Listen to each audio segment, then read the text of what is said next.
Pumupunta siya roon dahil natatakot siya sa sariling tahanan. Hindi niya alam na mismo doon ay may mangyayari sa kanya.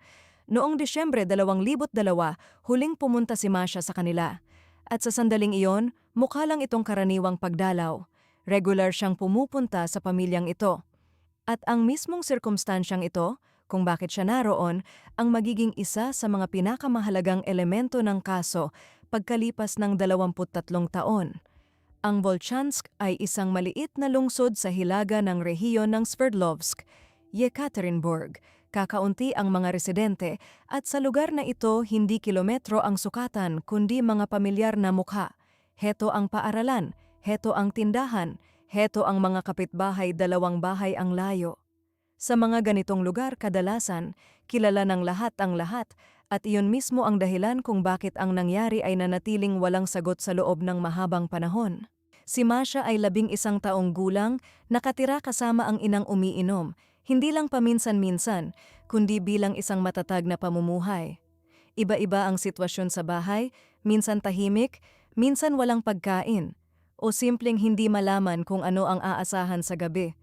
Para sa isang lumaki sa ganitong kondisyon, ang pinakamahalagang kasanayan ay maghanap ng lugar kung saan lahat ay predictable at pwedeng huminga ng malalim.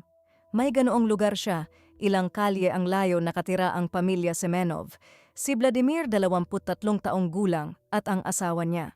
Nakilala ni Masha ang asawa ni Semenov at nagsimulang dumalaw. Una ay madalang, pagkatapos ay regular. Tumutulong sa gawaing bahay, naglilinis, minsan ay nagpapalipas ng gabi, walang nag-iisip ng masama. Karaniwang tanawin lang ito na ang mga matatanda ay nagpatuloy sa isang kakilala mula sa hindi maayos na pamilya. Alam ng ina kung saan pumupunta ang anak. Alam ng asawa ni Semenov, alam ng buong patsyo, mukhang walang itinatago. Kaya noong Disyembre 2002, muling pumunta siya sa kanila. Wala nang ibang nakakita sa kanya. Gabi ng Disyembre 11, 2002. Sa apartment ng mga Semenov ay 3 matatanda. Si Vladimir, ang asawa niya, at ang kaibigang babae ng asawa. Karaniwang gabi, walang dapat ipag-alala. Sa isang punto naghanda ang mga babae para umalis, para bumili ng sigarilyo at inumin. Malapit lang ang tindahan, hindi magtatagal. Naiwan sa apartment ang dalawa, si Semenov at si Masha. Pagbalik ng mga babae, wala na siya. Kalmado si Semenov. Simple ang paliwanag. Umuwi na siya. Sarili niyang nagbihis, sarili niyang lumabas. Kung saan eksaktong pumunta, hindi alam, hindi siya inihatid. Narinig ito ng asawa at tumango. Walang katanungan ang lohika. Gabi na, oras na para umuwi. At doon na sana iyon nagtapos. Wala namang masama, maaga lang umalis. Hinihintay ng ina. Hindi siya umuwi noong gabing iyon. Hindi rin sa kinabukasan. Walang tao sa kama, tahimik na pinto. Sa maliit na lungsod, mabilis itong napapansin. Mga kapitbahay, paaralan, mga magkakakilala. Walang nakakita kay Masha pagkatapos ng gabing iyon. Walang nakakitang lumabas siya sa entrance ng mga Semenov. Walang nakakitang umuwi siya. Tulad ng matutuklasan ng mga investigador kalaunan, walang ni isang taong makakapagpatunay sa kanyang sinabi na mag-isa siyang umalis. Nag-alarma ang ina at sa maliit na lungsod ay mabilis itong kumalat. Mga kapitbahay, kakilala, paaralan, lahat ng maaaring may nakita o narinig. Lahat ay tinanong. Walang nakakita ng anuman. Binuksan ng investigasyon ang kaso ng pagkawala. Karaniwang unang tanong, saan siya huling nakita? Agad nang dumating ang sagot, sa mga Semenov. Pumunta roon ang mga investigador. Kalmadong sinalubong sila ni Vladimir. Pareho ng bersyong sinabi sa asawa. Mag-isang umalis. Nakita niyang nagbihis, sumara ang pinto. Saan pumunta? Hindi alam. Walang dahilan para ihatid. Pinatunayan ng asawa, bumalik sila mula sa tindahan, wala na siya. Walang pagkakaiba sa mga pahayag, pantay ang tono, walang pagkabalisa, walang labis na salita. Nakaharap sa mga investigador ang isang taong maaaring tunay na walang alam o marunong magkunwari ng ganoon kahusay na hindi makita ang pagkakaiba sa labas. Anong pwedeng kapitan? Wala. At sa pagitan ng tahanan ng ina, tinanong ang mga residente, ang mga entrance, ang mga karatig na bahay, ang mga tao sa kalye. Ang paghahanap ay isinagawa sa lungsod, sa mga labas, at walang naging resulta. Si Semenov ay nanatili sa pokus ng investigasyon. Ang huling nakakita, ang tanging nakasama niya ng gabing iyon. Naintindihan ito ng lahat, ng mga investigador at niya rin, ngunit ang pag-unawa lamang, gaya ng masasabi kalaunan sa mga materyales ng kaso, ay hindi sapat. Kailangan ng ebidensya at wala ito. May asawa, sariling apartment, may trabaho, hindi nagiging gulo, hindi nag-aaway, hindi lumilitaw sa mga ulat. Sa lahat ng panlabas na palatandaan, isang ordinaryong binata na sa anumang lungsod ay madaling makita ang 10 at walang makakakita rito ng anumang kapansin-pansin. Nakita ng mga kapitbahay siya sa entrance, nakitang pumapasok, minsan lumalabas dala ang mga bag. Inampon ng mga matatanda ang isang kakilala mula sa hindi maayos na pamilya. Sa maliliit na lungsod, hindi ito bihira, ito ay itinuturing na normal. Ang mga tao ay tumutulong sa abot ng kanilang makakaya. Hindi sila tumitingin ng mas masinsinan kaysa sa kinakailangan, hindi dahil sila ay bulag, kundi dahil walang dahilan. Tugma si Semenov sa mundo ng pananaw kung saan ang mga ganitong tao ay hindi gumagawa ng mga ganitong bagay. At nang simulan siyang tanungin ng mga investigador, hindi siya nasisira, hindi nagpapakita ng pagkabalisa, hindi nalilito sa mga detalye, hindi binabago ang bersyon. Sumasagot sa mga tanong at sa mga tanong lamang, walang labis, idinidiin ng investigasyon ang tanging mayroon. Siya ang huling nakakitang buhay pa siya, wala nang ibang pwedeng kapitan. Nasa kanila siya kagabi, umalis ang asawa kasama ang kaibigan, nanatili siya sa bahay, pagkatapos ay nagbihis siya at lumabas. Mag-isa, walang usapan, gaya ng dati. Saan pumunta, hindi tumingin. Sumara ang pinto, ayun na, pinatunayan ng asawa, bumalik sila. Wala na siya. Walang pinansin na pambihira bago umalis o pagkatapos bumalik. Sinuri ng investigasyon ang bawat detalye, oras ng pag-alis ng mga babae sa apartment, oras ng pagbalik. Ang bintanang teoretikal na pwedeng nilabasan ni Masha. Ang ruta, mula sa bahay ng mga Semenov hanggang sa bahay ng ina, ay ilang minuto lang ng paglalakad at sa rutang ito ay walang nakakita sa kanya. Walang direktang ebidensya, walang bakas ng pakikipagtunggali sa apartment, walang saksi na may nakitang anuman ng gabing iyon, walang pisikal na ebidensyang nag-uugnay kay Semenov sa pagkawala. Formal, ang kanyang alibi ay nakasandig sa pahayag ng asawa at imposibleng patunayan ng independyente ang pahayag ng asawa. Sumara ang sirkulo. May bersyon, walang ebidensya, hindi ito kaso, pag-uusap lang ito at naunawaan iyon ng investigasyon. Pinakawalan si Semenov, nagpatuloy ang kaso ngunit walang pwedeng patunguhan, kaya lumipas ang 6 na buwan at saka may natagpo ang mga buto sa kagubatan. Ito ang hindi alam ng investigasyon noong 2002 at na malalaman lang pagkalipas ng 20 taon mula sa sarili niyang mga salita. Sa mismong gabing iyon, habang hindi pa alam ng lungsod ang tungkol sa pagkawala. Itinago ni Semenov si Masha sa silong ng sarili niyang apartment, hindi inilabas, hindi sa kalye man kahit saan, inilagay sa ilalim ng sahig ng mismong bahay na pinupuntahan niya. Kung saan may sopa, mesa, amoy ng pagkain, kung saan mainit. Naroon siya sa loob ng ilang buwan. Sa lahat ng panahong iyon, dumadalaw ang investigasyon at nagtatanong. Nagbibigay ng pahayag ang asawa.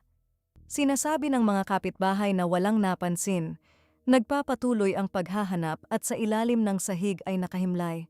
At ang mismong katotohanan ito na nangyayari ang lahat literal na sa ilalim ng paa ng mga naghahanap ay magiging isa sa mga pinakamabigat na materyales ng kaso kalaunan.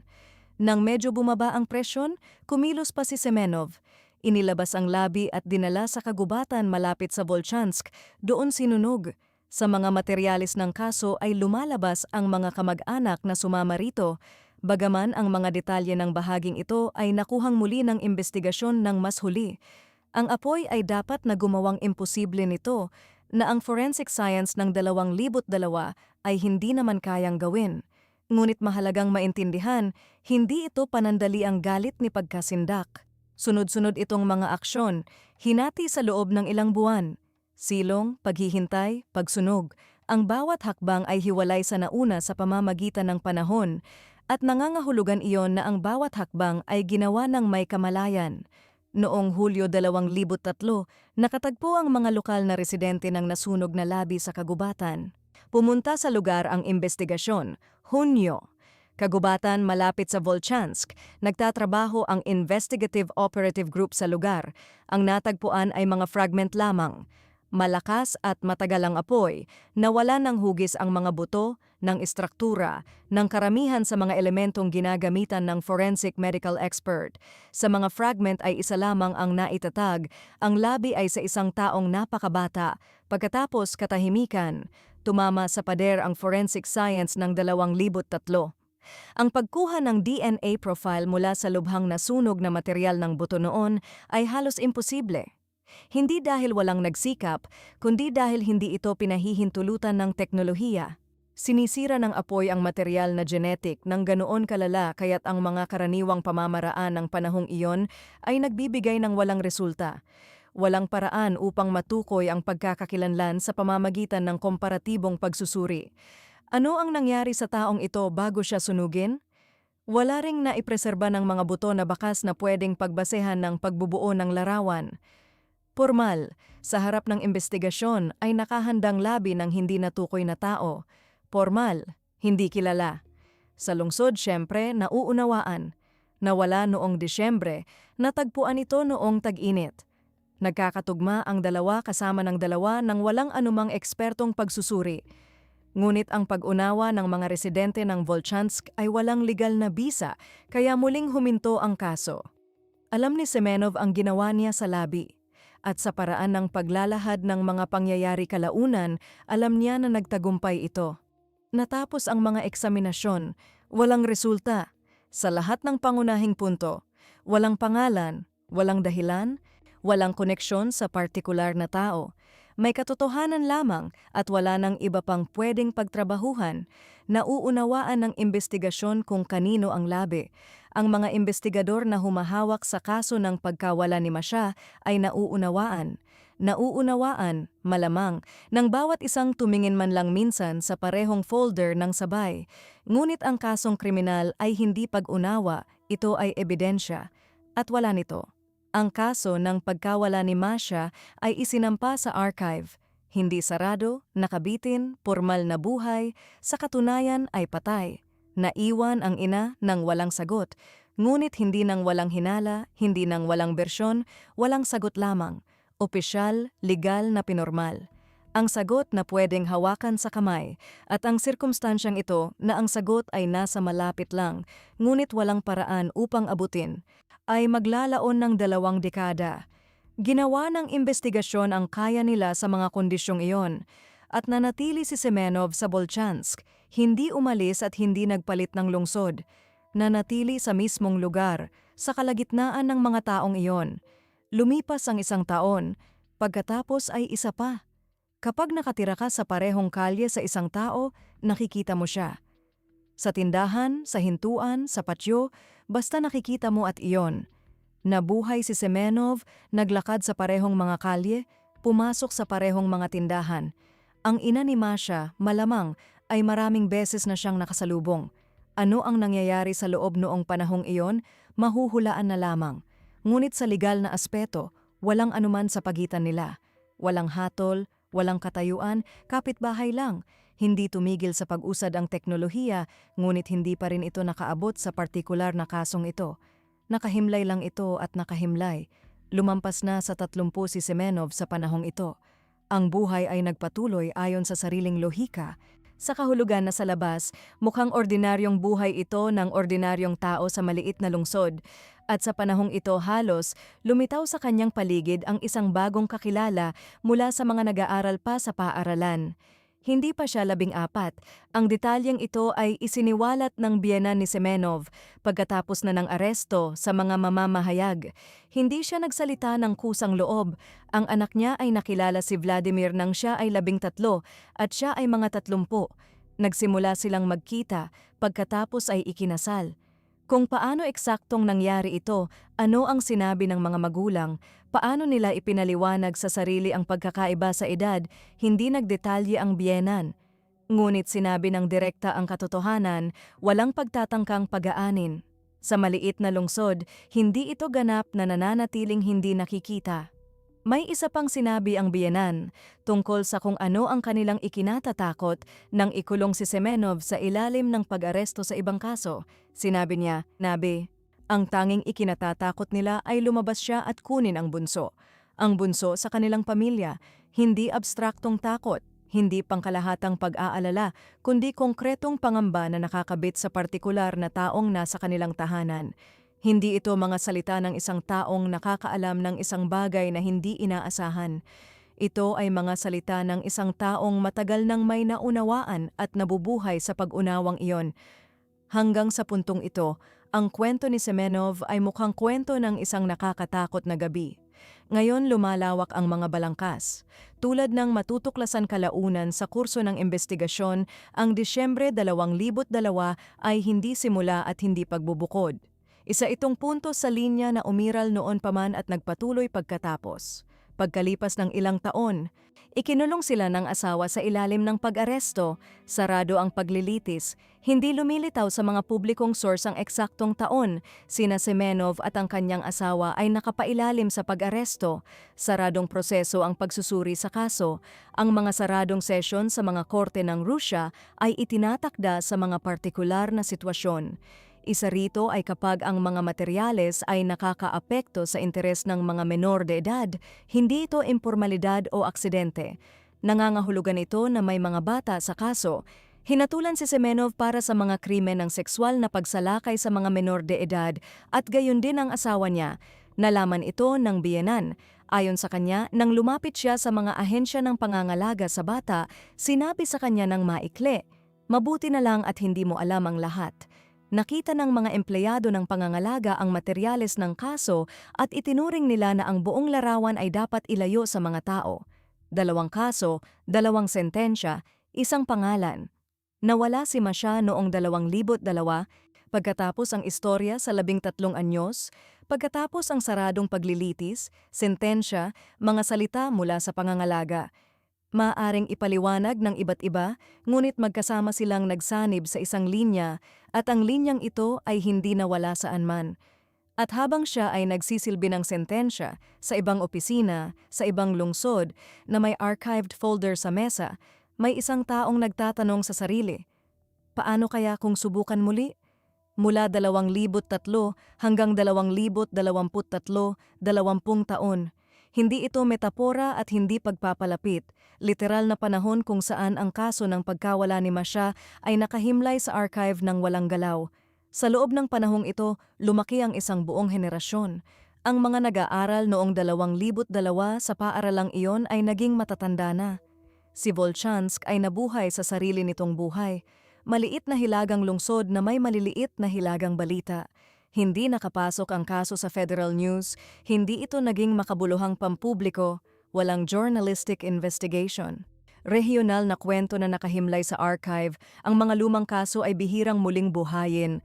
Alam ito ng lahat ng nagtatrabaho sa investigasyon at ng lahat ng naghihintay ng resulta sa kabilang banda. Habang lumalaon ang panahon, mas kakaunti ang tsansa na may magbabago. Nakakalimot ang mga saksi, nasisira ang ebidensya, namamatay ang mga tao. Nagsilbi na si Semenov ng sentensya sa pangalawang kaso, lumabas. At sa isang punto sa SUSK ng rehiyon ng Sverdlovsk, nagpasiya silang buksan ito. Sa istruktura ng SUSK ng Russia para sa rehiyon ng Sverdlovsk ay may unit na partikular na nagtatrabaho sa mga ganitong kaso. Ang ika-4 na departamento para sa investigasyon ng mga partikular na mahalagang kaso na nakaespesyalisa sa mga krimen ng nakaraan, hindi sa kasalukuyan o sa mga bagong kapansin-pansing kaso, kundi sa mga nakahimlay sa archive at opisyal na nakatala bilang hindi nalulutas. Noong 2023, dumating sa kanila ang kaso ng 2002. Hindi ito random na pagsusuri o inisyatiba ng isang investigador. Sa loob ng 20 taon, ang forensic science ay malaki ang pagbabago at sa isang punto naging halatang ang imposible noong 2003 ay maaari nang magbigay ng resulta ngayon. Ang tanong ay, mayroon bang pwedeng pagtrabahuhan? May material. Ang mga fragment na nakuha noong Hunyo 2003 ay sa lahat ng panahong ito ay iningatan. Standard na praktika ito. Ang material na ebidensya sa mga hindi nalulutas na kaso ay hindi sinisira, naghihintay sila. Nag-utos ang mga investigador ng paulit na eksaminasyon komprehensibo gamit ang modernong pamamaraan. Forensic medical, genetic, medico-criminalistic. Bawat direksyon ay hiwalay. Magkakasama sa isang gawain, tukuyin kung sino ang nakahimlay sa kagubatang iyon sa loob ng 20 taon at kung ano ang nangyari sa kanya. Karaniwang gawain ng investigasyon, pagsisiyasat, pagtatanong, muling pagbubuo ng kronolohiya. Si Alexander Shulga, Senior Assistant ng pinuno ng SK ng rehiyon ng Sverdlovsk, ay kalaunan ay magsasabi, ang ebidensya ay maingat na kinukuha sa lahat ng direksyon ng sabay-sabay. Kaya, isa lang ang naiwang tanong. Kakayanin ba ng teknolohiya ng 2023 ang naging imposible noong 2003? Hindi pagpapabaya, hindi pagkakamali, limitasyon ng kasangkapan ng panahon. Pagsapit ng 2023, lumipat na ang limitasyong ito. Ang mga modernong pamamaraan ay nagpapahintulot ng pagtatrabaho sa nasirang material na genetic, pagkuha ng profile mula sa mga fragment na dating ituring na hindi mapagagamit. Hindi ito garantiya ng resulta, ito ay posibilidad, ngunit tunay na posibilidad. Hinawakan ng mga eksperto ang mga fragment na nakahimlay sa archive sa loob ng 20 taon. Ang gawain ay nangangailangan ng katumpakan at panahon, nasira ang material. Ang bawat fragment ay pinrosesong hiwalay. May sampli mula sa kamag-anak ng dugo ni Masha. Nagsagawa ng exhumation ng investigasyon, nakuha ang genetic profile. Pinasimulan ang paghahambing. Kasabay nito, nagpapatuloy ang gawain ng pag-aalam ng dahilan. Ang medico-criminalistic expertise ay nagtatrabaho sa kung ano ang naipreserba ng istruktura ng buto, naghahanap ng bakas na hindi ganap na nasira ng apoy. Hindi instant ang mga resulta.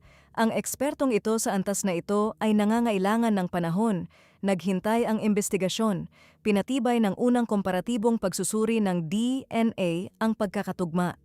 Ang mga nasunog na fragment na natagpuan sa kagubatan malapit sa Volchansk noong Hunyo 2003 ay kay Masha.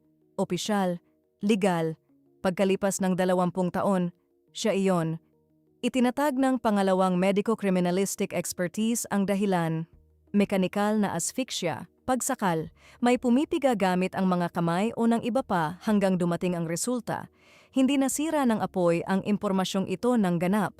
Sa istruktura ng buto ay sapat ang naiwan upang magbigay ng sagot ang mga eksperto. Ito ay dobleng dagok sa lahat ng itinayo ni Semenov sa loob ng 20 taon. Una, nanatili ang anonymity ng labi, ngayon ay wala na. Pagkatapos nanatili ang kakulangan ng natukoy na dahilan, ngayon ay nakapangalan na rin ito. Ang bersyong umalis siya mismo, hindi ko alam kung saan, ay ngayon ay nakaharap sa dalawang konklusyon ng eksperto. Sa loob ng 20 taon, nanatili ito sa teknolohikal na limitasyon. Nawala ang limitasyong iyon. Ngayon may pangalan na pinatutunayan ng genetics. May paraan kung paano ito nangyari at may taong huling kasama niyang mag-isa na nagtago ng labi sa silong at nagdala nito sa kagubatan. Tulad ng makikita sa mga materyales ng kaso kalaunan, ang bawat isa sa mga elementong ito ng hiwalay ay hindi na nag-iiwan ng espasyo para sa dating bersyon. Naiwan ang huling hakbang. Si Semenov sa puntong ito ay nasa ilalim na ng pag-aresto, naglilingkod sa sentensya sa pangalawang kaso. Pumunta roon ang investigasyon. Naghain ng akusasyon sa kaso ng 2002. Ngayon ay hindi na may hinala kami. Ito ay batayan ng ebidensya, DNA, dahilan. Ang mga pahayag na ibinigay niya 20 taon ang nakalipas ay ngayon nakahimpil na sa tabi ng natuklasan ng mga eksperto. Sa unang mga pagsisiyasat, nakatindig pa siya. Pareho ng modelo ng pag-uugali noong 2002. Kalmado, walang labis na salita, walang nakikitang pagkasindak. Tao na marunong maghintay. Sa isang punto, umamin si Semenov, kinumpirma. Oo, ginawa niya ito. Oo, ang labi ay nasa silong. Oo, pagkatapos ay inilabas at sinunog. Ang muling itinayo ng investigasyon ng piraso-piraso sa loob ng 20 taon ay kinumpirma niya mismo at ang kumpirmasyong ito ay isinama sa mga materyales ng kaso bilang isang hiwalay, sariling elemento. Ang nangyari sa 11 anyos na pumunta sa kanila para sa init. Ang psikiatrikong pagsusuri ay nagbigay ng natatanging resulta. May pananagutan na pag-iisipan ng kanyang mga kilos, may kakayahang kontrolin ang mga ito. Ipinasa sa korte ang kaso. Nobyembre 25, 2025. Karpinski City Court ng rehiyon ng Sverdlovsk, 46 na taong gulang si Semenov. Nakaupo siya sa hukuman para sa kasong nagsimula nang siya ay 23. 23 taon ang nasa pagitan ng dalawang puntong ito. Isinaalang-alang ng korte ang lahat. Ang naitatag na katotohanan kung ano ang nangyari sa malinaw na walang kakayanang biktima, ang mga naunang sentensya, ang katangian ng mga dating krimen, ang psikiatrikong konklusyon, ang pag-amin, ang panghuling hatol, 25 taong pagkakulong sa kolonya ng mahigpit na rehimen, hiwalay, pagbabawal sa pagtatrabaho sa mga menor de edad sa loob ng 8 taon, hiwalay, kompensasyon sa biktima na 1,000,000 rubles. Hindi nagsimula ang sentensya sa araw ng paghatol. Si Semenov ay nasa ilalim na ng pag-aresto bago pa at lumalakad na ang bilang. Sa hukuman, hindi siya lumabas patungo sa kalayaan. Natanggap ng ina ni Masha kung ano ang wala sa loob ng 20 taon. Hindi salita, hindi bersyon, hindi paliwanag ng mga kapitbahay. Ang hatol. Dokumento na may petsa, pangalan, sentensya. Opisyal na sagot ng Estado na antala ng 23 taon, ngunit gayunman, sagot. Sa hukuman, ang salitang kompliktaktor ay huling lumitaw sa pahayag ng akusado. Tinanggap ito ng korte at naghatid ng kanyang desisyon. Sa Disyembre 2002, ang salitang ito ay nakatambad pa rin. Itinala ng korte ang resulta. Ang nilalaman ay nanatili sa likod ng saradong pinto. Iyong pumupunta sa kanila dahil natatakot siya sa bahay. 23 taon, 25 taon ng mahigpit na rehimen, opisyal, kompliktaktor. Isang salita na sapat na malawak para hindi magpaliwanag ng anuman. Ngunit tingnan natin ang lahat ng alam natin. Iyong sinimulan niyang makipag-date nang siya ay 13 at siya ay mga 30. Saradong korte. Larawan ito ng tao na minsan ay nagkamali. Larawan ito ng tao na para sa kanya ang mga bata ay sona ng panganib. Hindi para sa kanila, kundi mula sa kanya. Regular na pumupunta si Masha sa kanila, kasapi siya roon. Nakita kung paano sila nabubuhay, malapit ng sapat ang panahon para mapansin ang hindi nilalayon para sa mga ibang tao. O malamang, sa Disyembreng gabi na iyon, habang wala ang mga babae, nangyari ang mismong bumubuo ng nilalaman ng kanyang mga krimen. At ipinaalam niya na hindi siya tatahimik. Pagpapalagay ito. Walang opisyal na sagot sa tanong na bakit. Ngunit ang natagpuan sa silong ay hindi kompliktaktor. Tao na nabuhay ng 23 taon na may ganitong kaalaman at hindi kahit minsan nasira sa publiko ay hindi pagkakataon. Nakatagpo siya ng tao na dapat sanang katakutan ng iba. Hindi pa lamang nila alam. Ang mga fragment ay nakahimlay sa archive sa loob ng 20 taon. Inabot ng teknolohiya ang dapat sanang sirain ng apoy magpakailanman. Sa wakas, naririnig itong iba kaysa sa simula ng kwentong ito. Ano ang inyong opinyon sa video na ito? Magsulat sa komentaryo, mag-like, mag-subscribe sa aming channel, hanggang sa muling pagkikita. Sa loob ng 12 magkakasunod na taon, sinasamahan ng ina ang kanyang anak hanggang sa bus, pinapanood ang pagsasara ng mga pinto at saka uuwi. Tuwing umaga, walang palya, at tuwing umaga ay tiwala siyang alam niya kung saan papunta ang anak niya. Mali siya. Si Carlos Humberto ay matagal nang nagtatrabaho sa rutang iyon. Maaasahan, palaging nasa oras, alam ang mga pangalan, bumabati sa mga magulang, ngumingiti. Iyong uri ng driver na pinagkakatiwalaan mo ng husto, kaya tumitigil ka ng isipin ang tungkol sa tiwala. Matagal nang kilala siya ng pamilya, at ayon sa investigasyon, alam din niya iyon. At noong simula ng 2012, isang pangkaraniwang umaga sa Medellin, hindi natapos sa paaralan ang ruta. Ayon sa Piskaliya, Ang prosekusyon ng Colombia na humawak ng kasong ito, dinala siya ni Grisales sa isang apartment sa sentro ng lungsod sa lugar ng Prado Centro, napakalapit lamang sa katabing kuwadra ng karaniwang mga kalye, walang puwersahan, at nanatili siya sa parehong lungsod sa loob ng buong 12 taon. At narito ang pangunahing tanong ng kwentong ito, hindi kung saan niya ginugol ang mga taong iyon at paano siya sa wakas natagpuan, kundi kung paano eksaktong itinayo ni Grisales ang lahat upang siya mismo ang sumunod sa kanya. Sa edad na nagsisimula pa lamang matutong magbasa at magbilang. Mag-isa. Kinagabihan tumawag sila sa paaralan. Maikli ang sinabi ng paaralan. Hindi siya nagpakita. Hindi sa umaga, hindi sa hapon, hindi sa anumang klase. Nangangahulugan iyon ng isang bagay, hindi siya nakarating. Iisa ang ruta, iisa ang driver, at sa pagitan ng pagsundo sa labas ng gusali at hindi pagdating sa paaralan ay walang kahit isang paliwanag na tumutugma. Hindi agad sumagot si Carlos sa telepono.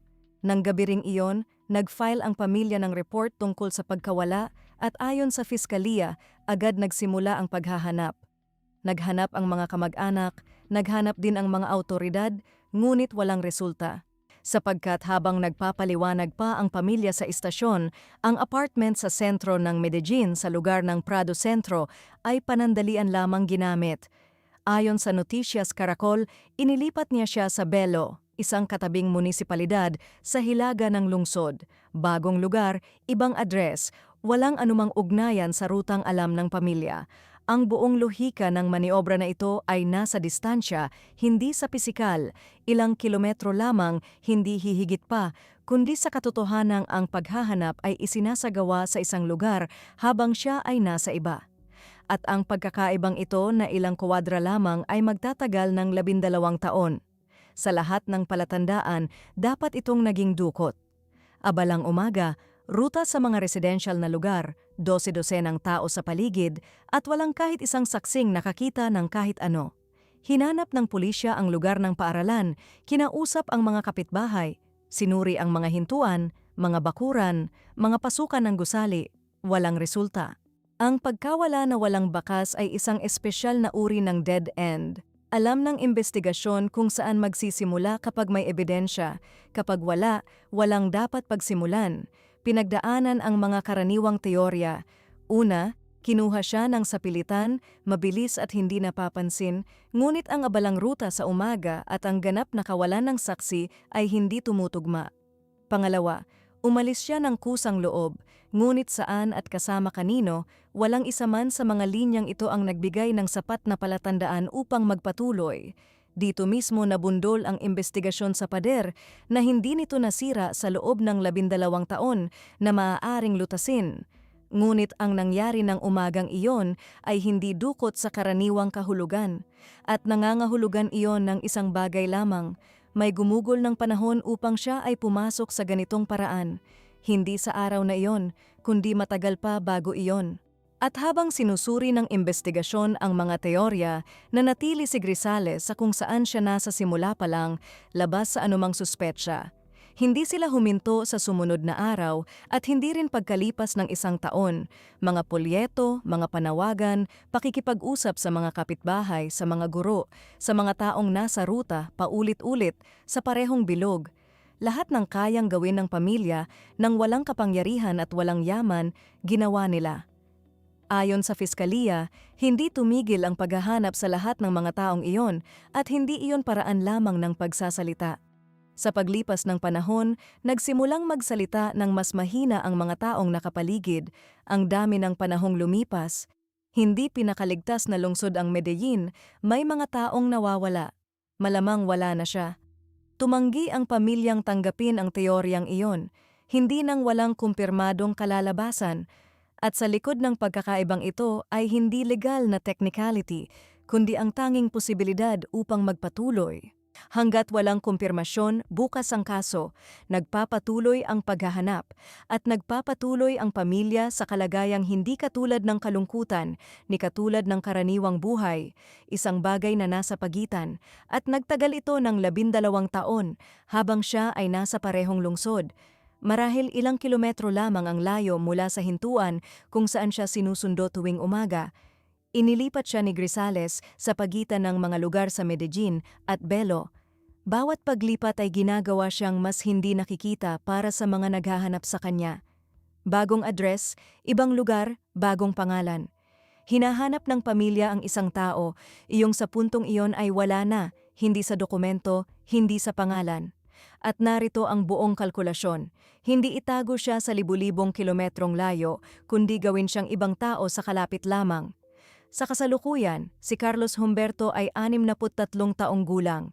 Ibig sabihin, sa simula ng 2012, mga 51, hindi na bata na lalaki, driver ng school bus sa sentro ng Medellin sa lugar ng Prado Centro, kung saan siksikan ang mga gusali, abala ang trapiko at maraming pamilya.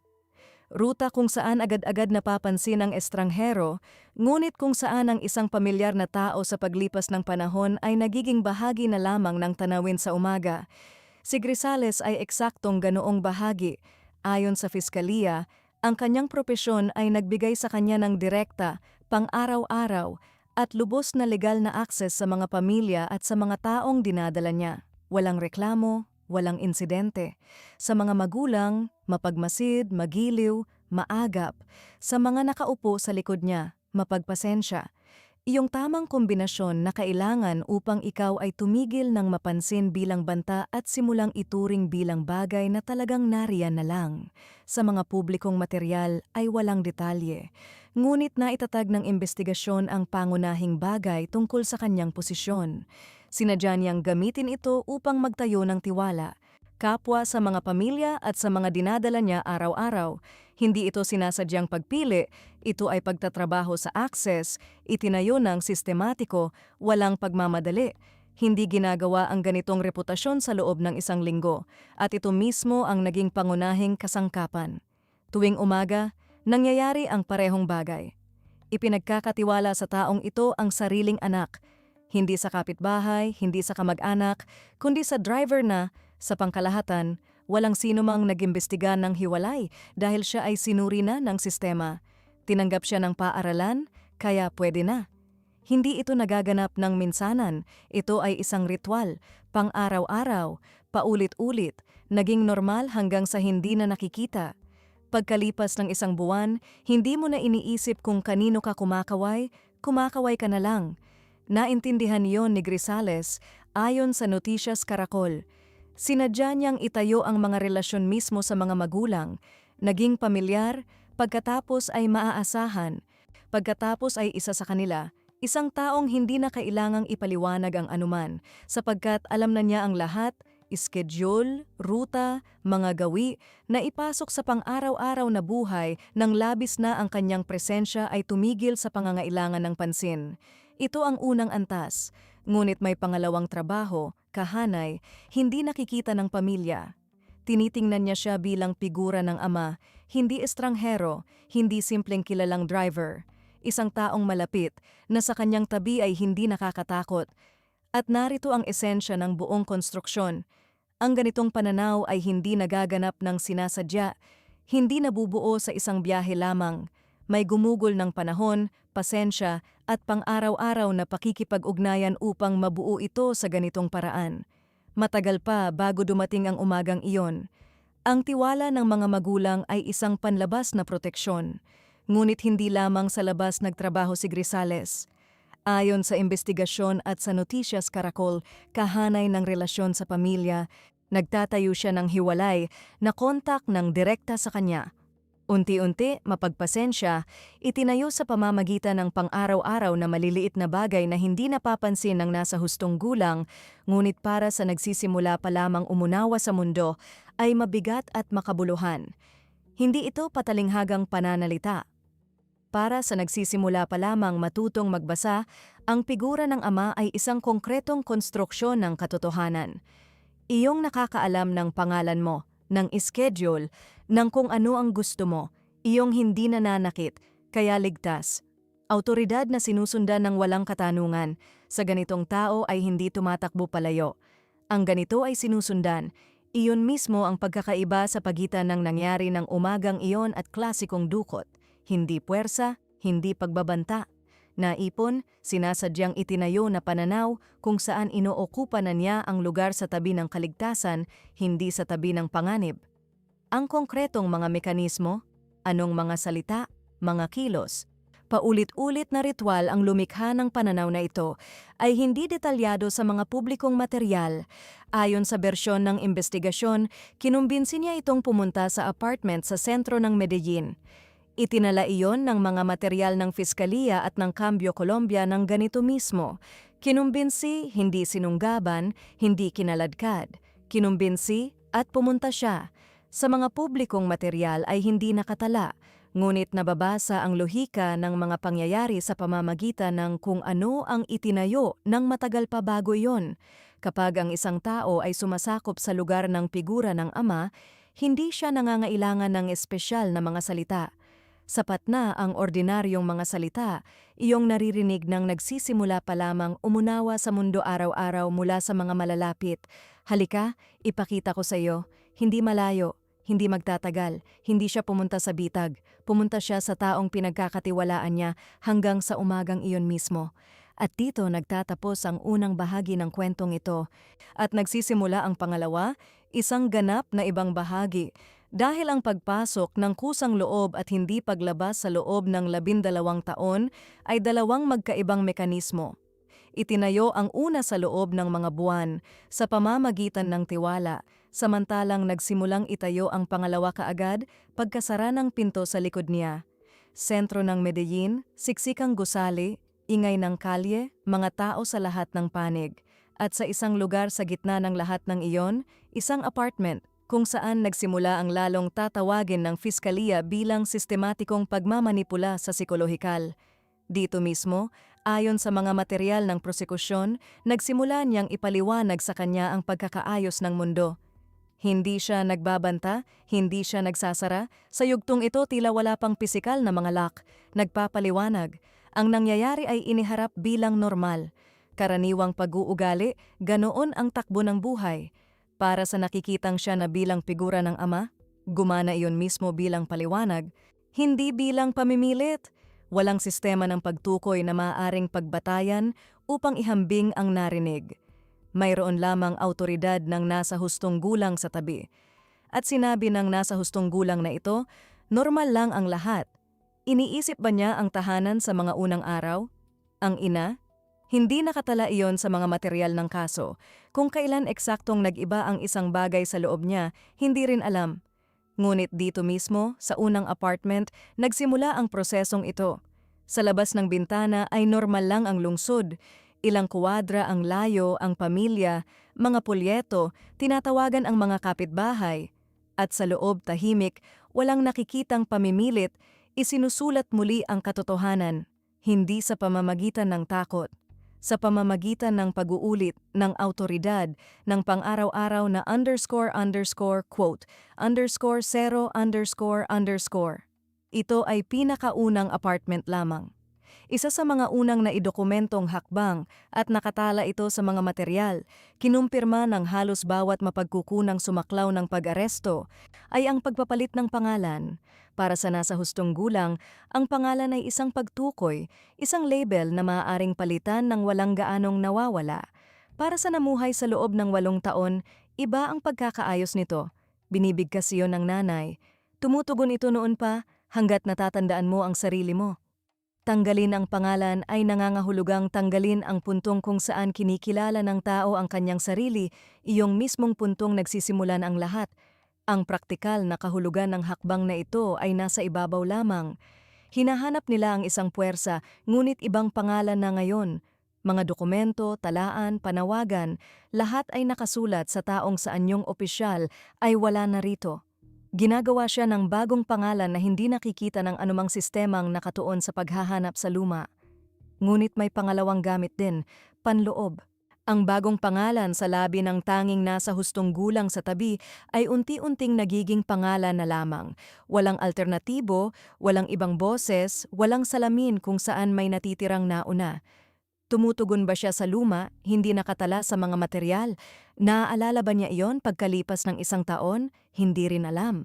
Hindi lang ito conspiratorial maneuver. Ito ang unang linya ng pagsulat muli.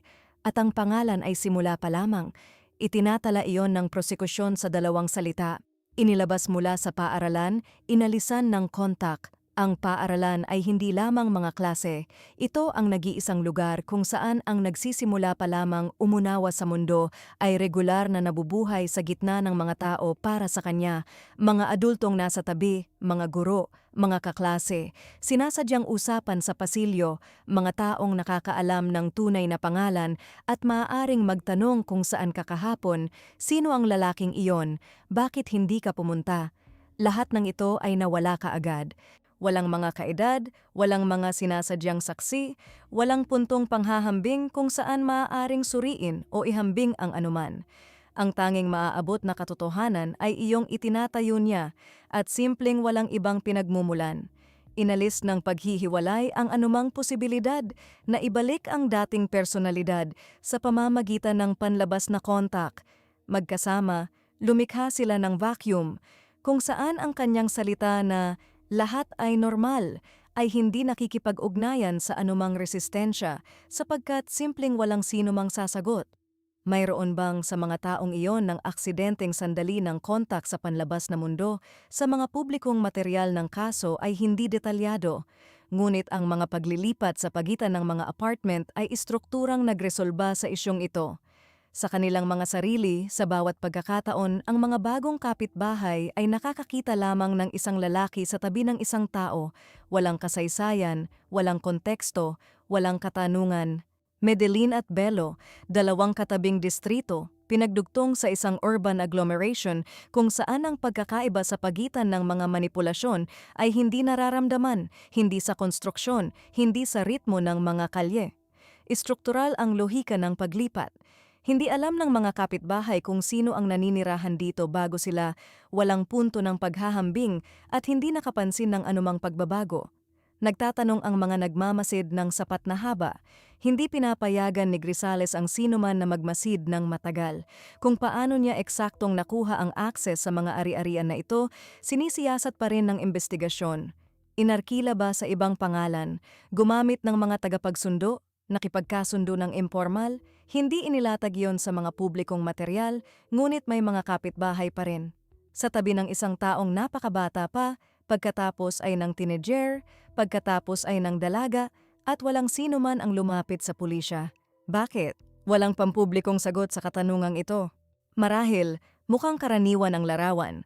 Lolo at apo, ama at anak, o iba pang katulad na pamilyar na hindi kailangan ng pangalawang tingin. Hindi alam ng sino man ang konteksto. Gumana ang sistema hindi sa pamamagitan ng aktibong pagtatago, gumana ito sa pamamagitan ng pagiging karaniwan. Hindi siya sumigaw, hindi humingi ng tulong, sinubukang abutin ang tingin ng iba o magpasa ng anumang senyas. At hindi lamang takot sa kahihinatnan ang dahilan, bagaman tila may takot din. Ang dahilan ay ang sistema sa puntong iyon ay gumana mula sa loob. Ngunit sa loob ng itinayong norm na ito, nagsimulang magbago ang isang bagay. Tumatanda na siya at ang pagtanda ay isang prosesong hindi kontrolado mula sa labas. Gaano man karaming antas ng paghihiwalay ang itinayo sa paligid.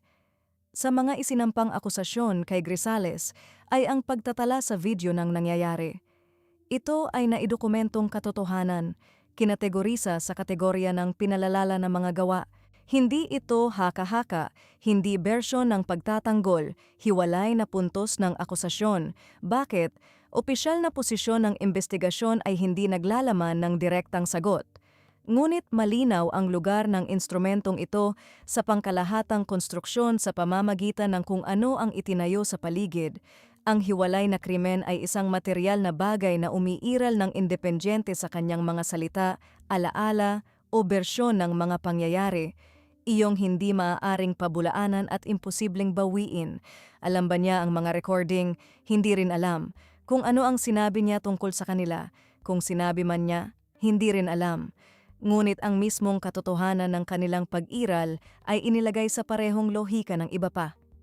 Bahagi ka na nito, pakikipagsalpukan sa kung ano ang natala at hindi na maaaring mawala. Ang bilangguan sa kasong ito ay hindi itinayo mula sa mga pader, sa mga lock, kundi mula sa mga antas. Ang tiwala ay ang una, ang bagong pangalan, ang paghihiwalay, ang paliwanag ng norm. Ang kamera ay isa pang antas at bawat sumusunod na antas ay ginagawa ang konstruksyon na mas siksik at ang paglabas ay mas mahirap maisip. Ngunit ang mga konstruksyon na itinayo sa psikolohikal na panggigipit ay may isang madaling masasaktang punto. Idinisenyo ito para sa nagsisimula pa lamang umunawa sa mundo, hindi sa taong tumatanda sa loob ng mga ito. 7 taon, 10, 13, 16. Lumalaki siya, ngunit hindi sa kahulugan kung paano tumatanda ang mga may akses sa mundo. Lumalaki sa loob ng isang konstruksyon. Sa isang tao, walang mga alaala sa paaralan. Wala ang mga ito. Walang yugtong bago na para sa karamihan ng tao ay nagsisilbing sangkalan kung saan nauunawaan nila kung sino sila noon at kung sino na sila ngayon. Para sa kanya, simpleng buhay lamang ito. Hindi pagkakulong, hindi anomalya, simpleng pagkakaayos ng mga bagay, ang nag-iisang pamilyar. Ganito mismo gumagana ang maraming taong psikolohikal na pagmamanipula sinimulan sa edad na nagsisimula pa lamang matutong magbasa. Hindi ito nag-iiwan ng pakiramdam ng kulungan sapagkat ang taong nasa loob nito ay hindi pa nakakita ng iba. Kaya nga posible ang 12 taon sa isang lungsod, walang patuloy na pisikal na mga lock. Hindi dahil mahirap pisikal na lumabas, kundi dahil walang sistema ng pagtukoy na magsasabing ang nangyayari ay hindi normal, may alternatibo, may mga taong naghahanap sa iyo. Wala ang sistemang ito dahil tinanggal ito sa simula pa lamang. Sa pangalan, paghihiwalay, paliwanag ng norm, pagtatala sa kamera, antas-antas, sunod-sunod at walang pagmamadali, hanggang ang konstruksyon ay maging tanging kilalang katotohanan. Kung kailan eksaktong nagsimulang lumitaw ang mga unang basag, sa mga material ng kaso ay hindi rin nakatala, ngunit itinatala ng prosekusyon ang puntong pagkatapos kung saan ang kwento ay lumipat sa ibang yugto. Naging 16 na siya, hanggang 16 na taon walang lock, hindi dahil hindi niya kayang ilagay iyon, kundi dahil hindi iyon kailangan. Hawak ng konstruksyon ang sarili nito, mula sa loob, walang pisikal na pamimilit. At sa isang punto sa loob ng konstruksyong ito, may nag-iba. Itinatala iyon ng prosekusyon ng walang sobrang detalye, ngunit ang mismong katotohanan ay sukdulang konkreto. Nang siya ay nag-20 taon, 16, ipinakita niya kay Grisales ang mga reklamo tungkol sa pakikitungo sa kanya. Kung ano eksaktong nagbigay sa kanya ng punto ng pagsisimula, hindi detalyado sa mga material ng kaso. Sinasadyang kontak sa panlabas na mundo, isang bagay na narinig o nakita, hindi alam, ngunit nakatala ang resulta. Nakahanap siya ng mga salita, tinawag ang nangyayari na mali. Sa unang pagkakataon sa loob ng 9 na taon, hindi ito basta lamang pag-uugali ng teenager, ito ay patotoo tungkol sa mismong kalikasan ng sistema. Nagsimula itong masira mula sa loob bago lumitaw ang pisikal na mga lock sa labas.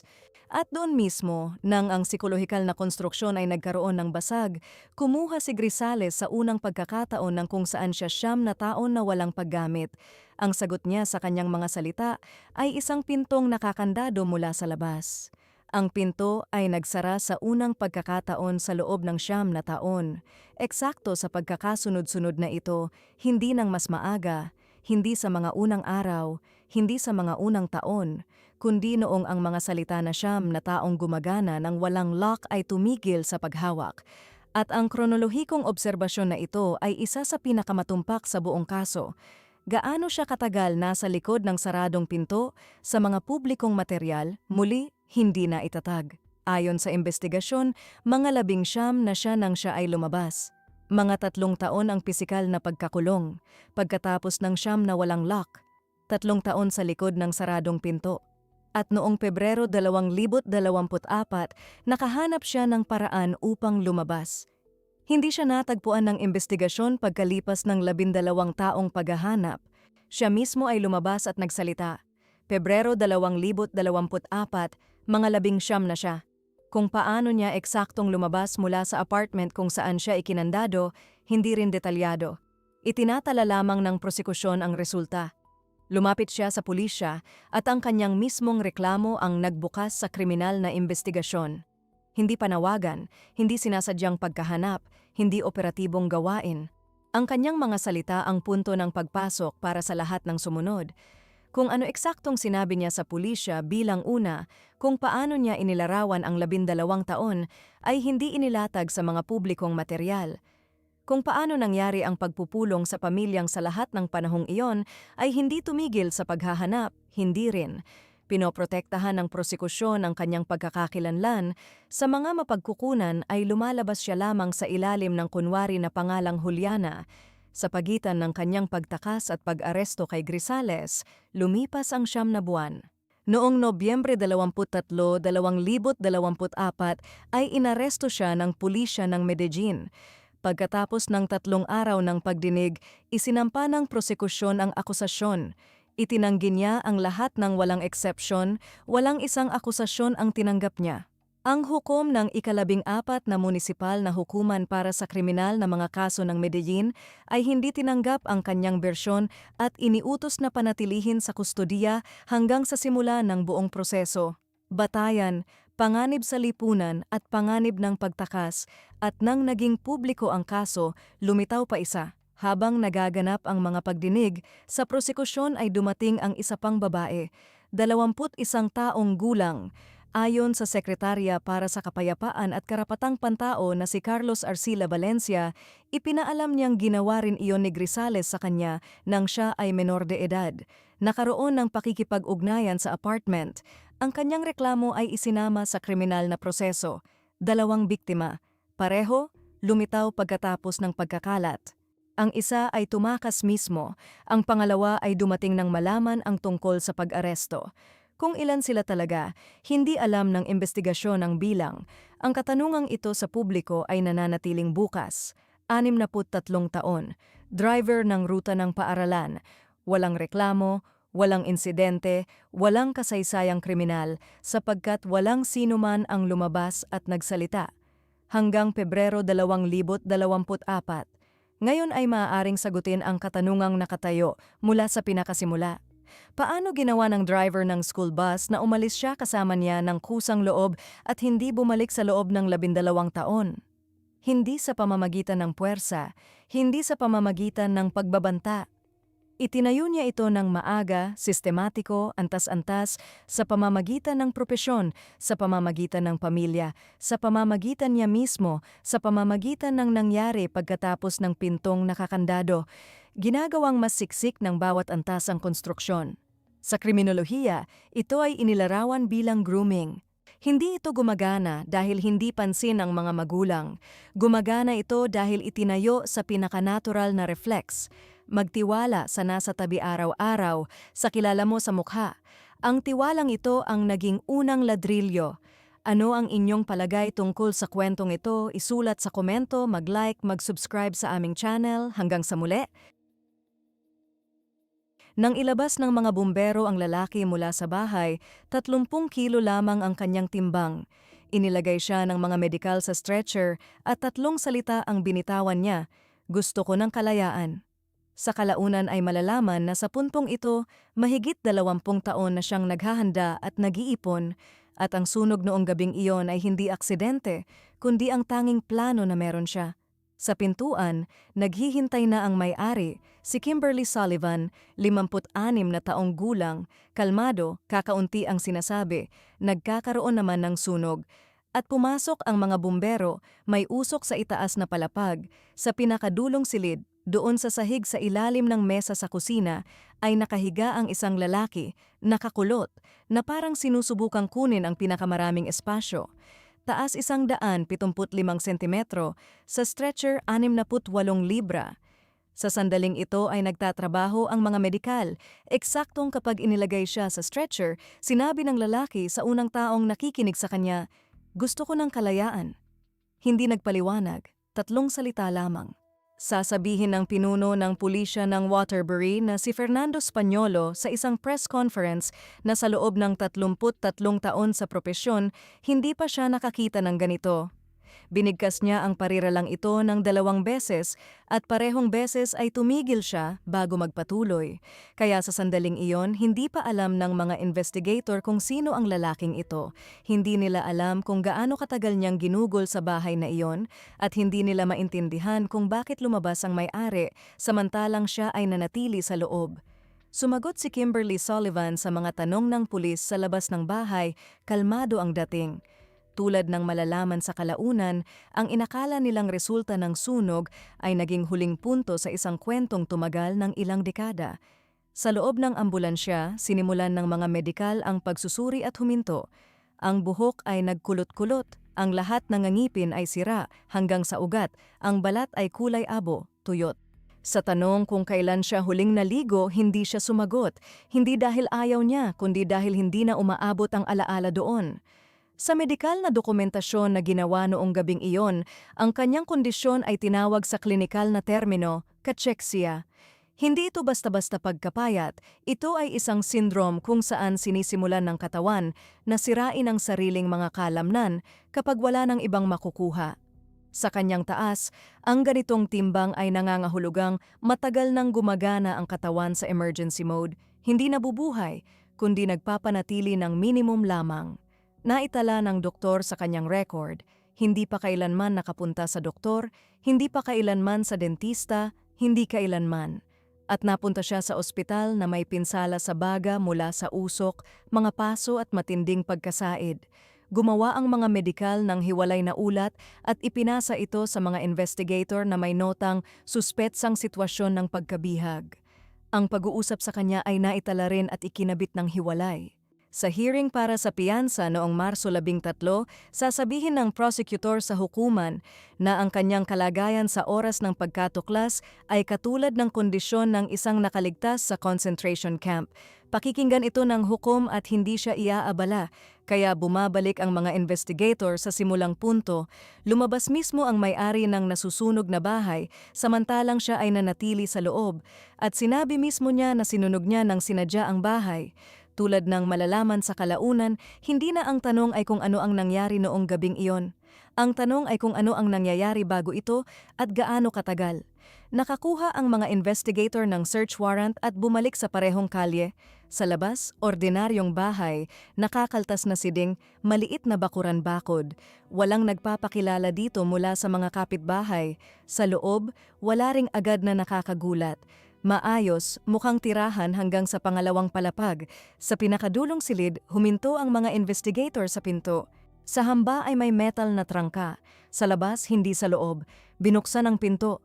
Ang silid ay 2.5 metro ang lapad. Bahagyang mas mababa sa 3 ang haba. Ayon sa mga dokumento ng bahay, dating bodega. Walang pampainit. Walang air conditioning.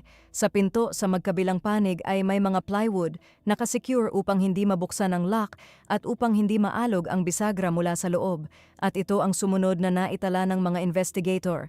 Sa hamba ay may mga marka mula sa mga nakaraang lock, ilang henerasyon ng pagkakabit, paulit-ulit na binarena. Una ay tanikalang lock, pagkatapos ay padlock, pagkatapos ay trangka.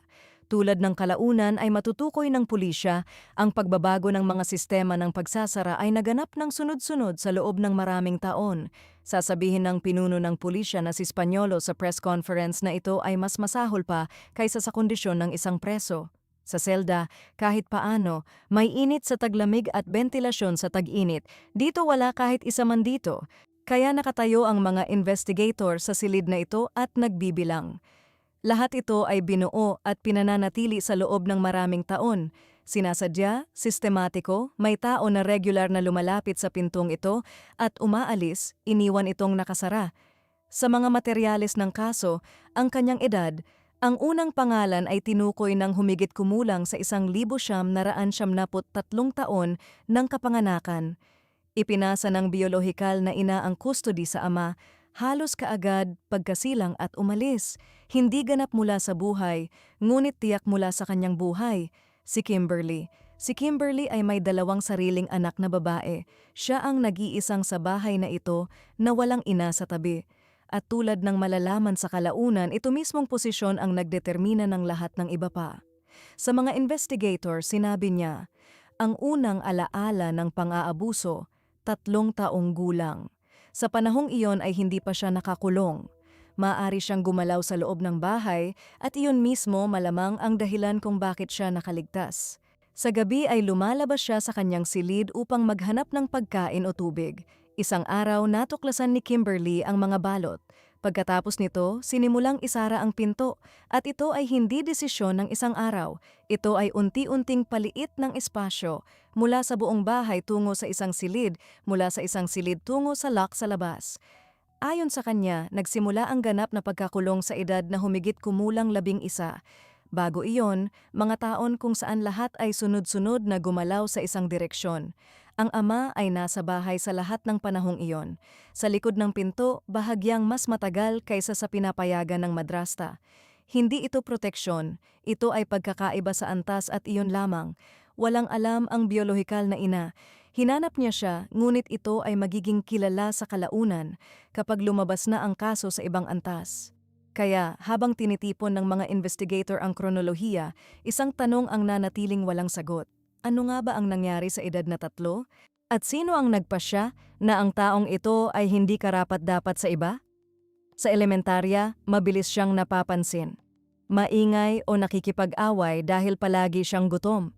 Humihingi ng pagkain mula sa mga kaklase, nagnanakaw, kumukuha mula sa basurahan, at kumakain doon mismo, hindi lumalayo.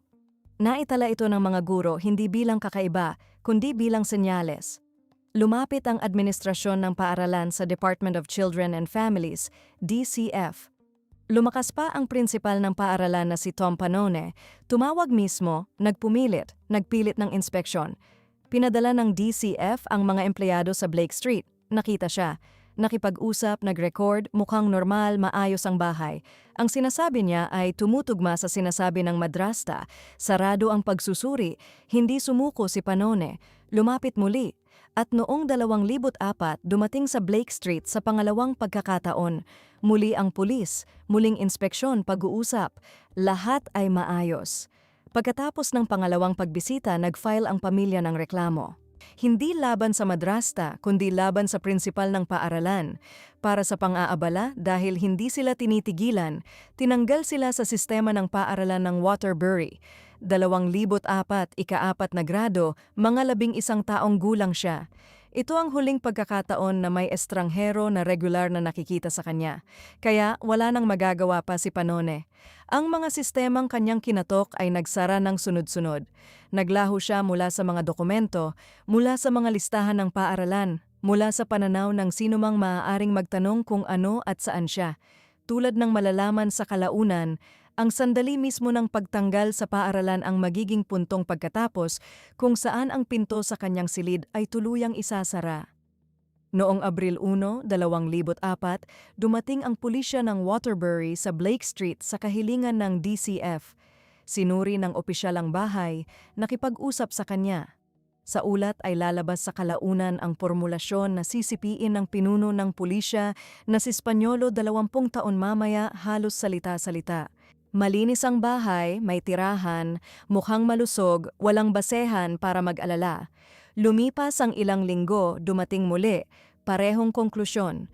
Sa kalaunan, sa mga interogasyon na sa ospital, ipapaliwanag niya sa mga investigator kung paano ito gumagana. Bago bawat pagbisita, gumagawa si Kimberly Sullivan ng instruksyon. Sabihin mo na maayos ang lahat, na walang umaabuso sa iyo. Kung magsasabi ka ng iba, walang pagkain talaga at mahalagang maintindihan sa mekanismong ito. Para sa isang gutom na 11 anyos, hindi ito pagpili sa pagitan ng katotohanan at kasinungalingan. Ito ay pagpili sa pagitan ng mga salita at pagkain. Sumara ang pinto sa likuran nila. Alam ni Kimberly na gumana ang sistema ayon sa kanyang kailangan. Ang ika-5 taon ay naging huling beses na lumitaw ang pulisya ng Waterbury sa Blake Street para sa kasong ito.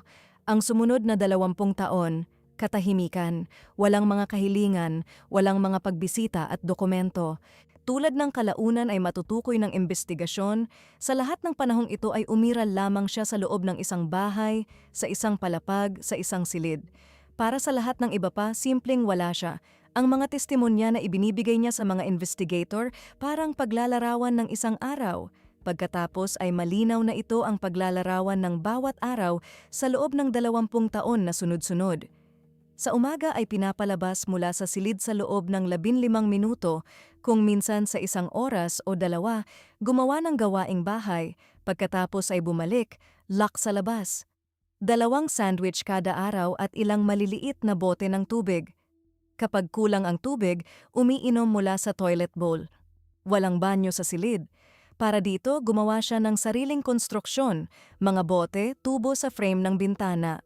Inisip niya ito mismo upang hindi buksan ang bintana, takot na mapansin, at magiging mas maikli pa ang labas. Walang barbero kailanman. Ang tanging koneksyon sa labas ng mundo ay radyo. Nakatayo ito hindi sa silid, kundi sa labas. Nakikinig siya sa pamamagitan ng pinto. Sa pamamagitan ng mga lokal na istasyon ay sinusubaybayan niya ang balita. Sa pamamagitan ng mga sports report ay sinusubaybayan ang NASCAR at basketball. Sa pamamagitan ng radyo at sariling gawa na kalendaryo, mga salitang hindi niya alam. Kaya nabuo ang kanyang larawan ng mundo sa pamamagitan ng ingay ng radyo ng iba at mga pahina na minsan ay binibigay ng iba. Sa edad na 14 o 15, huling beses niyang umalis sa teritoryo ng lote na kasama ang ama upang magtapon ng basura. Iyon ang huling biyahe at pagkatapos ay walang muling pangyayari. Sa labas, sa mga taong ito ay nagpalit ang mga presidente, lumaki ang buong mga henerasyon, nagbago ang syudad. Sa kalaunan ay malalaman, alam niya ito sa pamamagitan lamang ng pinto at dahil lamang nagawa niyang isipin ito mismo. Nang lumabas ang balita sa air, nalaman ng mga kapitbahay ang nangyari mula sa telebisyon. Nanirahan si Jose Costa sa 2 bahay mula sa mga Sullivan mula 2,000 hanggang 2,006. Alam niyang may isang nakababata sa bahay, nakita niya ng ilang beses. Ngunit ang pamilya ay sarado. Lahat ng nangyayari sa loob ng bakod ay nananatili roon. Pagkatapos ng 2006, lumipat si Costa. Hindi na siya nakita pa at iniisip ito. Nanirahan si Heriberto Lopez sa Blake Street ng 8 taon. Sa lahat ng panahong ito ay hindi siya nakipag-usap kay Kimberly kahit isang beses at hindi alam na sa bahay ay mayroong isa pang tao. Ang mga kasamahan sa trabaho ay nalalaman ang mga detalye at hindi maiugnay sa babaeng kanilang kilala.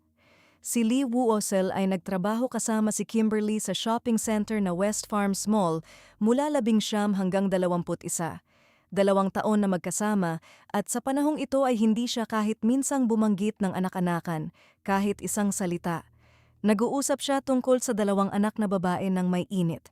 Nagrereklamo tungkol sa mga utang, sa asawang may kapansanan, sa katotohanang kinasusuklaman niyang umuwi. Hindi umiiral ang anak-anakan sa mga pag-uusap na ito. Sasabihin ng dating kaklase ni Kimberly sa Wilby School na si Jeffrey Guillermo sa mga reporter na siya ay madaling magkagulo, hindi siya nakikisama sa mga guro o sa mga kaklase. At idadagdag, hindi nila inakala na siya ay napakadilim. Kaya 21 taon. Walang ni isang kaibigan ang nakapunta sa kanyang bahay kahit minsan. Walang ni isang kapitbahay ang nakakita sa kanya bilang nasa hustong gulang, walang ni isang kasamahan ang nakarinig sa kanyang pangalan. Mula sa kanyang panlabas na buhay, parang umiral lamang siya sa silid na iyon sa pangalawang palapag. Sa unang hearing, lumabas sa press ang abogado ni Kimberly Sullivan na si Ioannis Caloides. Hindi pinipigilan ng kanyang kliyente ang sino man sa silid, hindi nililimitahan, nagbibigay ng pagkain at silungan. Nagulat sa mga akusasyon at higit sa lahat, ang sinumang gustong maintindihan kung ano ang nangyayari sa bahay na ito ay dapat magbigay pansin sa ibang tao, kay Craig Sullivan, ang yumaong asawa. Siya, ayon sa abogado, ang nag-uutos ng mga patakaran. Siya ang nagdedetermina kung paano palakihin ang anak. Hindi walang basehan ang bersyon. Si Craig Sullivan ay nasa bahay sa lahat ng panahong iyon. Ayon sa biktima, pinapayagan siya ng ama na lumabas sa silid sa mas mahabang panahon kaysa sa madrasta. At nangangahulugan ito na hindi lamang niya alam, lumahok siya sa pamamahala sa rehimeng ito. Bahagi siya ng sistema. At isa pa, isang kapatid, Tio. Ilang beses na pumupunta sa Blake Street sa kapistahan, ang pamangkin ay payat, tahimik, takot. Sa bawat pagsubok ng Chio na makipag-usap sa kanya, nasa tabi si Kimberly at hindi natutuloy ang usapan. Ang huling pagbisita ay mga 2004 hanggang 2005. Pagkatapos nito ay tumigil ang mga kontak sa pamilya. Ipinapaliwanag ng bersyon ng abogado ang marami. May sakit na asawa, wheelchair, isang babae, na siya mismo ay nasa tabi ng isang mabigat na tao. Sandali, may luhi ka dito. Ngunit pagkatapos ay dumating ang Enero 2024, namatay si Craig Sullivan. Ang nagpipigil na kadahilanan kung siya nga man ay wala na. Pagkatapos ng libing, nanatili silang dalawa. Wala nang sinuman na maaaring kahit sa minimum na antas, makaimpluwensya sa kung gaano katagal niya ginugugol ang oras sa likod ng saradong pinto. Kaagad nagbago ang rehimen. Bago iyon ay pinapalabas sa loob ng 15 minuto, kung minsan ng 1 oras o 2. Ngayon ay isang beses sa isang araw, mga 1 minuto, magpalabas ng aso sa likod bahay at bumalik. Ang affidavit ay naitala ito ng eksakto. Sa esensya, siya ay nakakulong sa silid mula 22 hanggang 24 na oras sa isang araw. Ang bersyon ng abogado ay nagsabi, ito ang ama. Idinidikta ng ama ang mga patakaran, ngunit wala ang ama at mas matindi ang mga patakaran. At naitala ng mga investigator ang sandaling ito bilang punto ng pagbabago. Hindi dahil bago ang Enero 2024 ay matiisin ang lahat.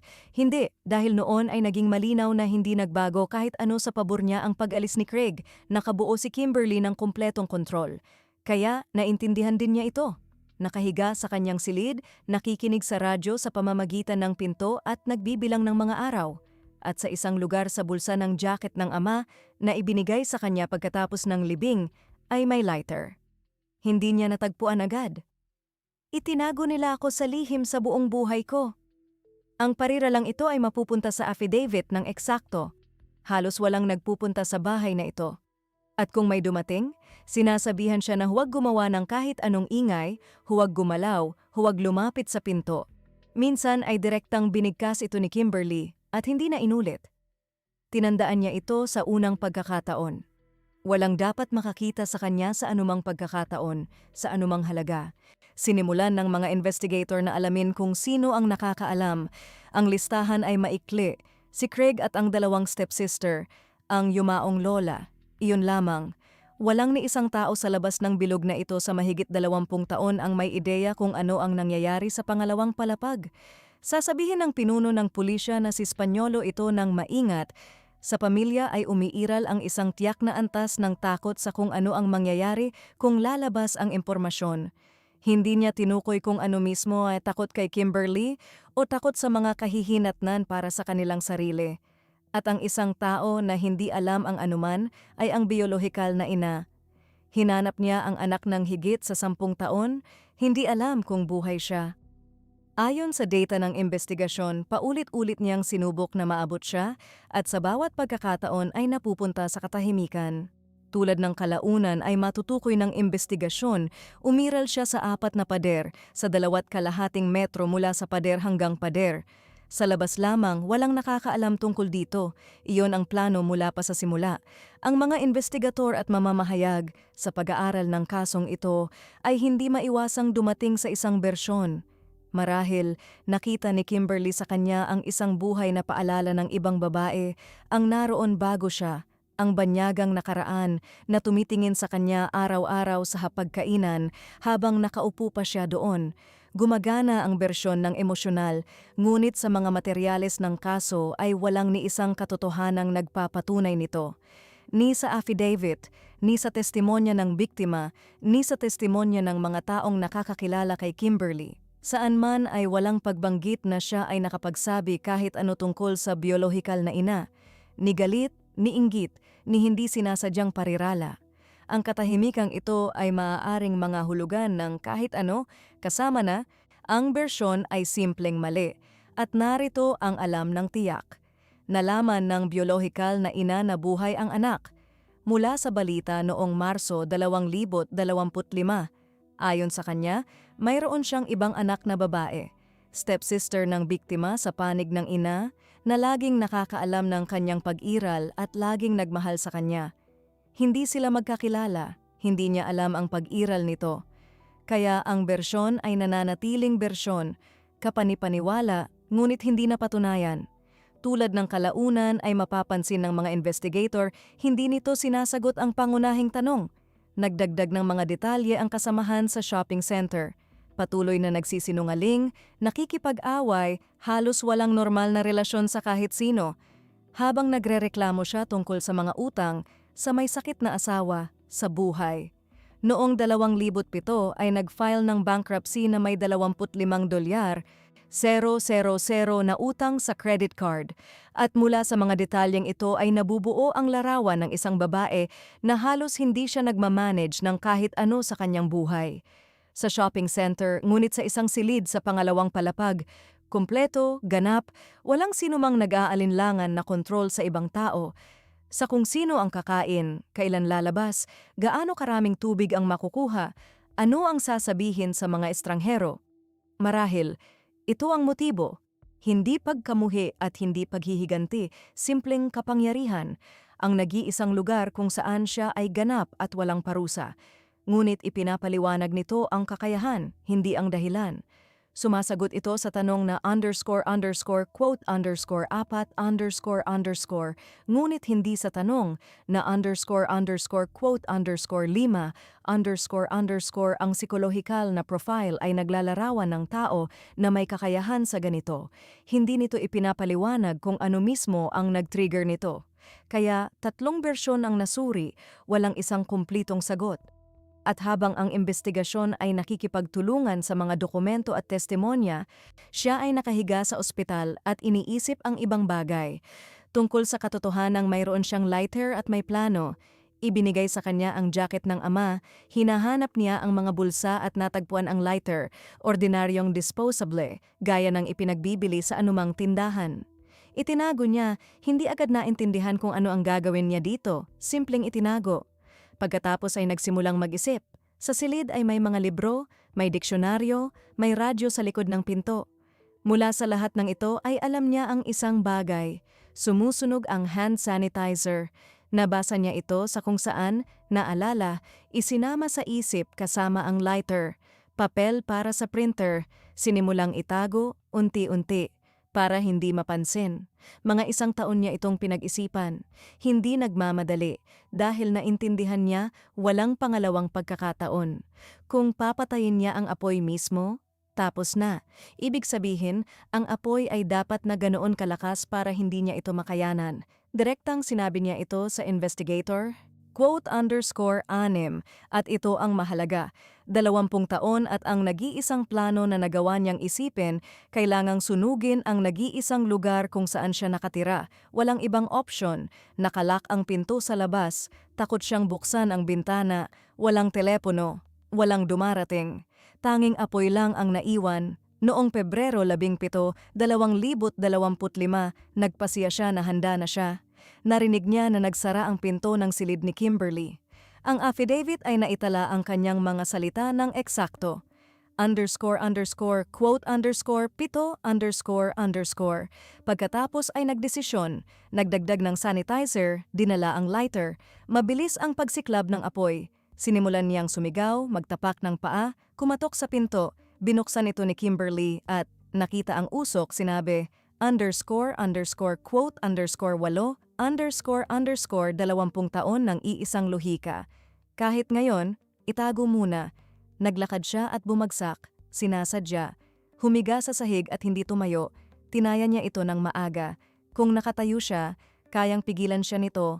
Kung nakahiga, mapipilitan ang mga bumbero na pumasok at kunin siya. Hindi siya tatayo mismo kahit anong mangyari at narito ang mga bumbero ay pumasok at natagpuan siya. Inilabas siya sa mga braso. Sa daan papunta sa ambulansya, sinabi niya ito ng malakas sa unang mga tao sa loob ng 20 taon na maaaring sabihin ang katotohanan. Nakatayo si Kimberly Sullivan sa labas ng bahay, pinapanood na inaalis siya. Pagkatapos ng 23 araw ay susunduin siya. Noong Marso 12, 2025, dumating ang mga detective sa Blake Street. Lumabas si Kimberly Sullivan sa bahay. Sa mga larawan ng police department na lalabas sa balita sa buong bansa, Hindi na bata na babae sa madilim na jacket, sa magkabilang panig ay dalawang detective, hindi lumalaban, walang sinasabi. Akusasyon: first-degree assault, second-degree kidnapping, first-degree unlawful restraint, cruelty, first-degree reckless endangerment. Nasa silid, siya ay nasa ospital? Halos walang buhay. Mayroon siyang unang tanong sa sistema na ngayon ay nakikitungo sa kanyang kaso. Binabasa ng abogado ng malakas, __quote_sham___, itinakda ng hukom na si Joseph Schwartz ang piyansa sa $300,000. Tinanggihan ang house arrest. Naglabas si Kimberly sa piyansa, GPS bracelet sa bukong-bukong at bumalik sa parehong bahay sa Blake Street. At inanunsyo ng mga investigator, hindi na itatag ang motibo. Sa direktang tanong ng mga mamamahayag, sumagot ang pinuno ng pulisya na si Spanyolo ng direkta din, hindi nila alam kung bakit niya ginawa ito. 23 araw ang kinailangan upang siya ay maaresto. 20 taon para ito ay lumabas sa labas. Sa mga hearing, tahimik si Kimberly Sullivan. Si Kaloidis, ang abogado niya, ay lumalabas sa press pagkatapos ng bawat session. Bahagyang nagbabago ang mga formulasyon, nananatili ang esensya. Hindi ito nangyari, hindi niya hinawakan sa silid, hindi nililimitahan, pagkain, silungan.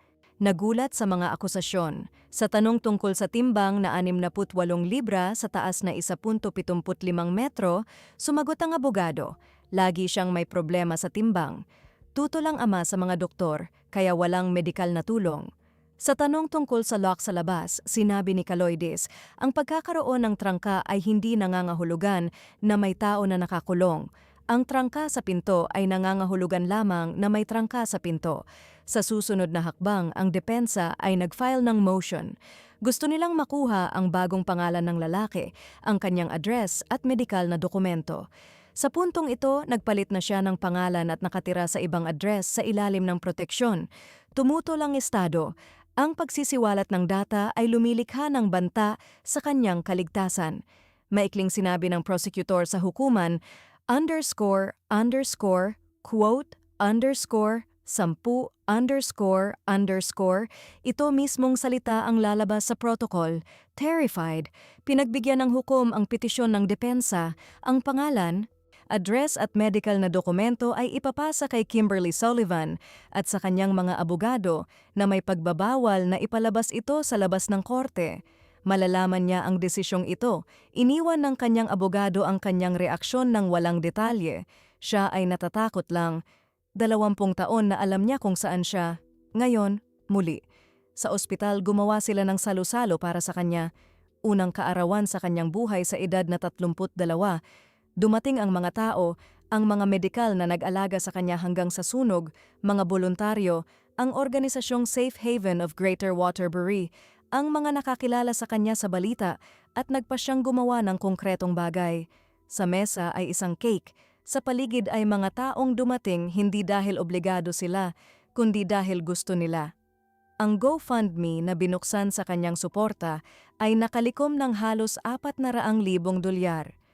Ang pera ay napupunta sa paggamot, dentistry, pabahay, legal na tulong, sa lahat ng wala siya kailanman, at ang karamihan ng mga tao ay tumatanggap simpleng dahil sa katotohanan ng pagsilang. Noong Abril 2025, naglathala siya ng kanyang unang pampublikong pahayag. Pinirmahan ito ng isang letra, S.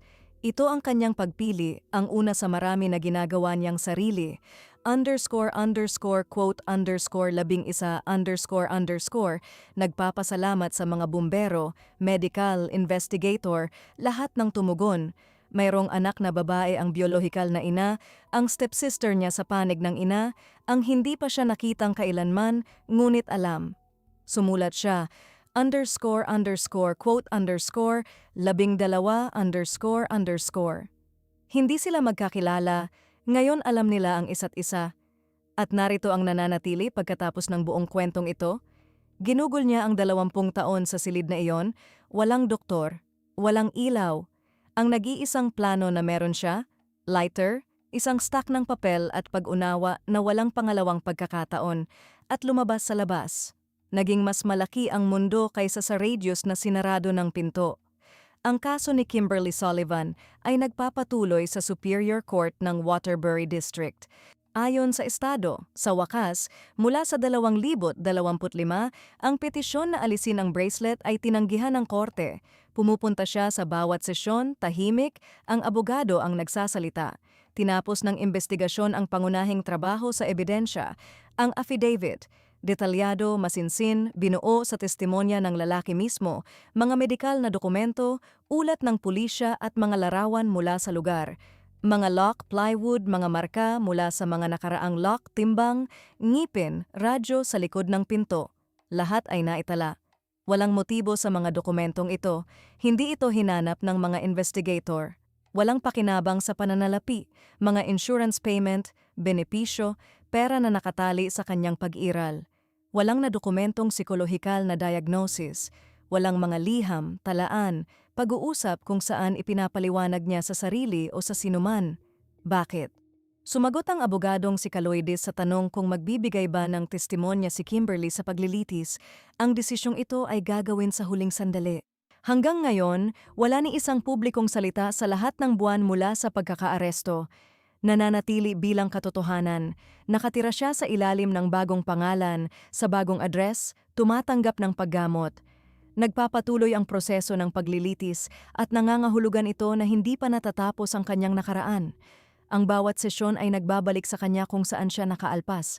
20 taon, lighter, papel at tanong na hanggang ngayon ay walang sagot sa investigasyon. Bakit? Nasuri ang 3 bersyon at walang isang kumplitong sagot. Una, ito ang ama. Ngunit pagkatapos ng kanyang pag-alis ay naging mas masama, hindi mas mabuti. Ibig sabihin, hindi ang ama ang dahilan. Sa pinakamabuti, isang bahagyang naglilimita. Pangalawa, kinapupuotan niya ang biolohikal na ina. Ngunit sa 20 taon ng mga materyales, testimonya at dokumento, walang ni isang pariralang nagpapahiwatig nito.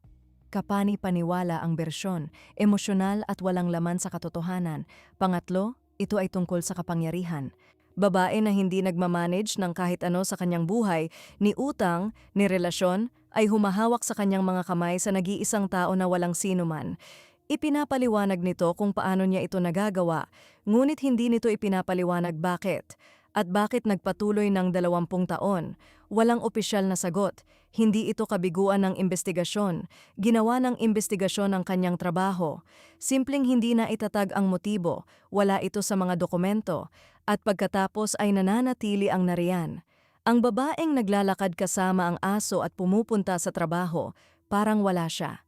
Parang hindi siya tao, kundi isang bagay na hindi kailangang ipaliwanag. Siya ay kanyang sikreto, at ang mga sikreto ay hindi nangangailangan ng motibo. Ngayon naiiba ang dating ng pariralang tungkol sa malinis na bahay at masayang batang lalaki. Ngayon malinaw kung bakit kahit nang nasusunog ang bahay, iniisip lamang niya kung paano itago. Hanggang sa huling segundo, itago muna. Nagpapatuloy ang paglilitis, hindi na itatag ang motibo. Naging 32 siya sa unang pagkakataon sa buhay na may cake at mga taong nakapaligid. Ang una sa maraming pagpili na ngayon, siya na mismo ang gumagawa. Ano sa palagay ninyo sa video na ito? Magsulat sa komento, mag-like, mag-subscribe sa aming channel. Hanggang sa muli!